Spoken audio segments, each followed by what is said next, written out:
Desordem, bagunça masculina. Desordem ya kosakarate. Jamar Kabul. Então, Nagaya.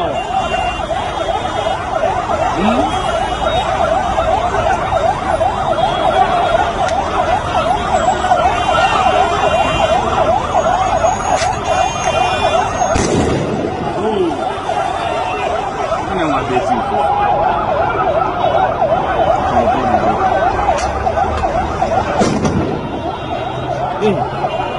Bapak, ini kan abetnya orang kelas mana ni? Jamar Kabul.